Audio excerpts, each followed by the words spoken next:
Hi guys, welcome to my channel. এখানে দেখো চলে আসছে নতুন আরেকটা ভিডিও নিয়ে। তো আজকের এই ভিডিওটা খুবই গুরুত্বপূর্ণ অঙ্গনওয়াড়ি কর্মী এবং আশাকর্মীদের জন্য। এই ক্ষেত্রে অঙ্গনওয়াড়ি এবং আশাকর্মীদের জন্য যে আপডেটটি রয়েছে, তোমরা জানো যে রিসেন্টলি ইলেকশন শেষ হয়েছে এবং নতুন সরকার কিন্তু গঠন করা হয়েছে। এবং তোমরা এই বিষয়টা অবশ্যই লক্ষ্য করেছো যে ভোটের আগে যে বাজেট পেশ করা হয়েছিল, ঠিক আছে, সেই বাজেটে কিন্তু আমরা দেখেছিলাম সেটা ইন্টেরিয়াম বাজেট ছিল। মানে ইন্টেরিয়াম বাজেট বলতে কি, প্রত্যেকটা লোকসভা ভোটের আগে যে বাজেটটা পেশ করা হয় সেটাকে ইন্টেরিয়াম বাজেট বলা হয়। কারণ ভোটে, মানে যে লোকসভা ভোট হয়, সেই লোকসভা ভোটে কোন পলিটিক্যাল পার্টি জিতবে সেটা কিন্তু কোনো রকমভাবে আগের থেকে নিশ্চয়, মানে 100% শিওর বলা যায় না। যার জন্য কি হয়ে যায়, যে নিয়মটি রয়েছে সেই সংবিধানের নিয়ম অনুযায়ী যে এক বছর, মানে করো ইলেকশনের আগে একটা ইন্টেরিয়াম বাজেট পেশ করা হয়। সেই পার্টিকুলার যত পর্যন্ত না নতুন সরকার গঠন করা হচ্ছে তত পর্যন্ত সেই বাজেটে অনুযায়ী কিন্তু কাজটা করানো হয়। এবং তারপর ইলেকশন কমপ্লিট হয়ে গেলে পরে, তারপর যখন ইলেকশন কমপ্লিট হয়ে যাওয়ার পর সরকার গঠন করা হয়, তারপর কিন্তু ফুল যে বাজেটটি রয়েছে সেই বাজেটটি কিন্তু পেশ করা হয়। তো সেক্ষেত্রে আমরা রিসেন্টলি দেখেছি যে লোকসভা ভোট এর আগে ইন্টেরিয়াম বাজেট পেশ করা হয়েছিল এবং লোকসভা ভোটের পর সরকার গঠনও করা হয়ে গেছে। এবং এই যে বাজেট নতুন করে কিন্তু আবারও পেশ করা হবে এবং এই বাজেট কিন্তু 3 বছরের জন্য, মানে তোমাদের 4 বছরের জন্য হবে। কারণ 4 বছরের জন্য পার্টিকুলারলি নয়, বাট পার্টিকুলারলি বাকি যে সময়টা নেক্সট যে লোকসভা ভোট রয়েছে সেই সময় পর্যন্ত কিন্তু আমরা জানি যে বাজেট প্রত্যেক বছর বছর করে কিন্তু সেখানে আমাদের জানি যে এগুলো করা হয়। তো সেক্ষেত্রে এই যে বাজেটটি রয়েছে, লোকসভা ভোটের পর যে বাজেটটি রয়েছে, এখানে কিন্তু বিরাট বড় বড় চমক কিন্তু আসতে চলেছে। আমরা দেখেছি যে অঙ্গনওয়াড়ি আশাকর্মীদেরকে নিয়ে বিভিন্ন রকমভাবে করে পার্লামেন্টে যে ইন্টেরিয়াম বাজেট, সেই বাজেটের পর কিন্তু যে এমপিরা রয়েছেন তারা কিন্তু কথা উঠিয়েছেন যে অঙ্গনওয়াড়ি কর্মীদের প্রত্যেকটা রাজ্যে আলাদা আলাদা করে বেতন, যেহেতু কর্মীদের দিয়ে কাজ প্রচণ্ড করানো হচ্ছে এবং কাজের চাপ বেড়েই চলেছে, কিন্তু বেতন কোনো রকমভাবে বৃদ্ধি করা হচ্ছে না। তো এ নিয়ে একটা ক্ষোভ অবশ্যই রয়েছে এবং বিভিন্ন এমপিসরা তারা কিন্তু পার্লামেন্টে এই বিষয়টা নিয়ে কথা উঠিয়েছেন। তো সেই ক্ষেত্রে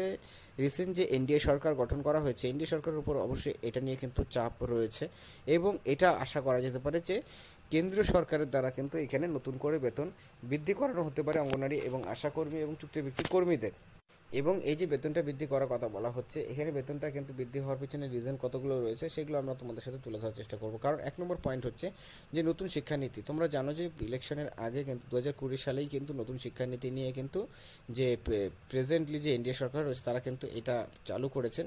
এই নতুন শিক্ষানীতি অনুযায়ী যে বলা হয়েছিল যে প্রত্যেকটা অঙ্গনওয়াড়ি কেন্দ্রগুলোকে আপডেট করা হবে এবং প্রি প্রাইমারিতে পরিবর্তন করা হবে। তো সেই ক্ষেত্রে এই যে প্রি প্রাইমারিতে পরিবর্তন করা হবে, তো সেই ক্ষেত্রে কিন্তু কর্মীদের কাজের চাপ অটোমেটিক্যালি এখানেও বেড়ে যাচ্ছে। তো এই যে বিষয়গুলো, এগুলো চালু করতে গেলে পরে কিন্তু, এবং তারপর যে পোষণ টাকার অ্যাপসের জন্য যে কর্মীদের ইনসেন্টিভ দেওয়া হচ্ছে সেই ইনসেন্টিভটাও খুব কম। এবং এছাড়াও কর্মীদের বিভিন্ন রকম যে স্মার্টফোনের কথা বলা হয়েছিল 10,000 টাকা করে দেওয়া হবে, কিন্তু ফলস্বরূপভাবে আমরা দেখেছি যে তারা কিন্তু এখনও পর্যন্ত স্মার্টফোনের কোনো রকম টাকাই তারা পাননি। তো এইগুলো কিন্তু অবশ্যই একটা প্রেশার রয়েছে সরকারে। তো এইগুলো কিন্তু এই যে বাজেট রয়েছে সেই বাজেটে কিন্তু এগুলো ক্লিয়ারেন্স পাওয়া যেতে পারে বা এগুলো নিয়ে কিন্তু ঘোষণা করা হতে পারে। আর এখানে যেটা জানা যাচ্ছে যে অঙ্গনওয়াড়ি কর্মীদেরকে নিয়ে কিন্তু একটা বড়সড় ঘোষণা এবার কিন্তু কেন্দ্র সরকার করতে চলেছে। কারণ লাস্ট 2018-তে এ নিয়ে কিন্তু কর্মীদেরকে নিয়ে তারা কিন্তু ঘোষণা করেছিলেন।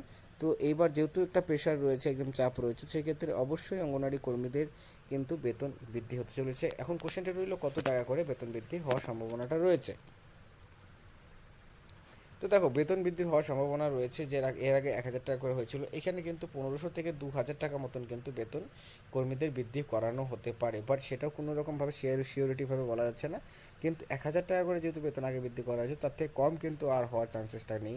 সেক্ষেত্রে 1,000 টাকা বেশি কিন্তু কর্মীদের বেতন বৃদ্ধি করানো হবে। এক্ষেত্রে দেখা রয়েছে যে এই শুধুমাত্র বেতন বৃদ্ধি করানো হয় নাকি এছাড়াও আরও যে অনেকগুলো ডিমান্ড যে কর্মীরা রেখেছেন বিভিন্ন রকমভাবে করে, কোনগুলো তারা ফুলফিল করেন, সেই বিষয়গুলোর উপরও কিন্তু আমাদের অবশ্যই নজর থাকবে। এবং সেই ক্ষেত্রে কর্মীদের বেতনটা বৃদ্ধি অবশ্যই দরকার। এবং এই ক্ষেত্রে কেন্দ্র সরকার কী ভাবছে এই বিষয়টাও খুব গুরুত্বপূর্ণ। কারণ আমরা এর আগেও জানিয়েছিলাম যে পে কমিশনের আন্ডারে আনা হতে পারে অঙ্গনওয়াড়ি ডিপার্টমেন্টটাকে। কারণ বিহারে এ নিয়ে আপডেট উঠেছিল, যেটা নিউজ পেপারের মধ্যে এসেছিলো, যেটা তোমাদের সাথে আমি এই ব্যাপারটা নিয়ে কিন্তু আগেও ডিসকাস করেছি। তো সেই ক্ষেত্রে এটা একটা গুরুত্বপূর্ণ যে পে কমিশনের আন্ডারে আসলে পরে তো অটোমেটিক্যালি বেতন 1 লাফে বৃদ্ধি করে যাবে কর্মীদের। বাট সেটা কবে থেকে লাগু হয় সেটাও একটা কোশ্চেন, আর কেন্দ্র সরকার সেটাকে লাগু করে কি করে না